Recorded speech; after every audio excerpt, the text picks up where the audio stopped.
Danielle Sullivan, constituent, Seminole County, the 43 Days Initiative. Good morning. You are recognized. Thank you for coming.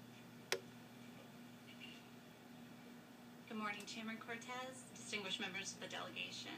Thank you for allowing me to speak with you today. I am truly humbled to be able to share my story with you and hope that by hearing it, you're empowered to help adult rape victims throughout the state of Florida. Again, my name is Danielle Sullivan. I'm the founder, chief cook, and bottle washer of the 43-Day Initiative.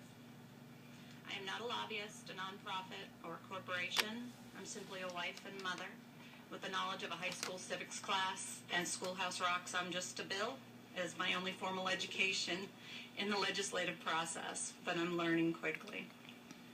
I would first like to congratulate you and the rest of your colleagues for recent legislation changes and making great strides in the area of sex crimes and the rights of child victims.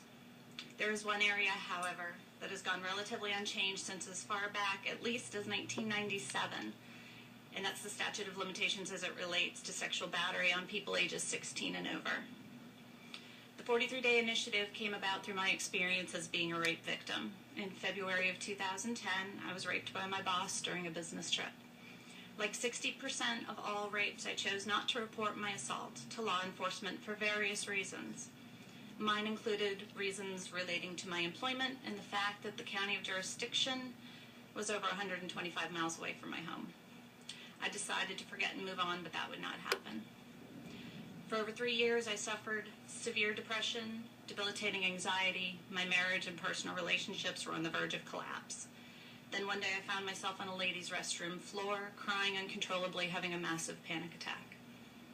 That's when I recognized that I needed to get some help. I saw a psychiatrist who put me on several medications, a mental health therapist that I saw twice a week.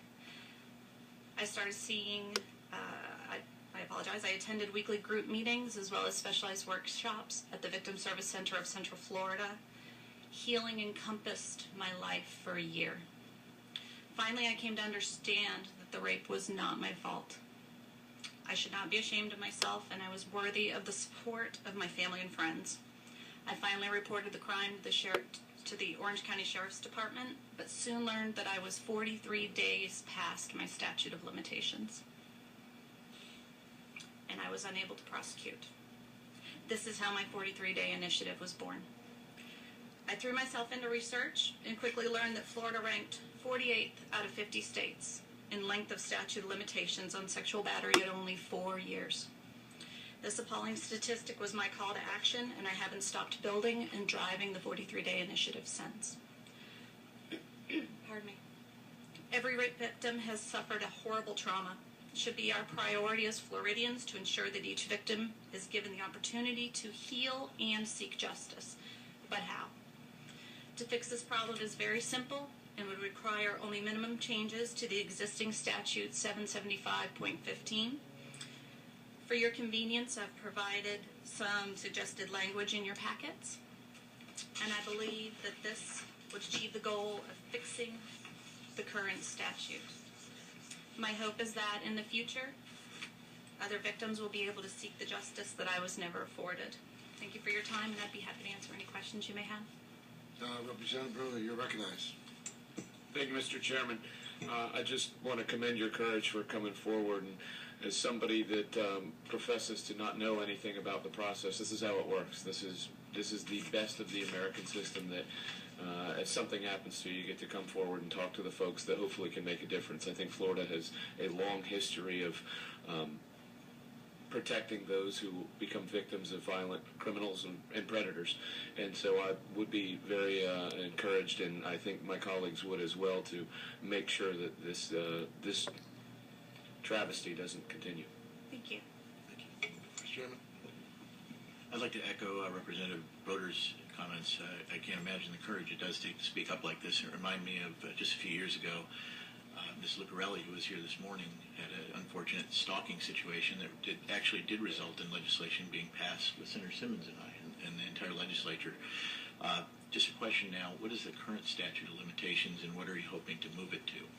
The current statute of limitations is at either 3 or 4 years, depending on the specifics of the assault.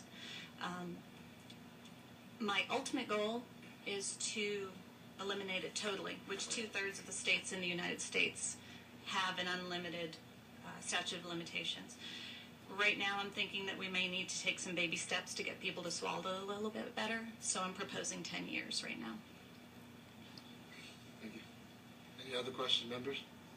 I also want to commend you on coming forward. If you notice, I didn't put any time limit because I think what you're talking about is extremely important, not just for you, which you unfortunately went through that, but for future women that have to go through this. So I'm happy that you brought this forward. It's extremely important. I'm sure my fellow members will be looking at this and hopefully meeting with you very soon to talk about some of this. Thank you very much for your time.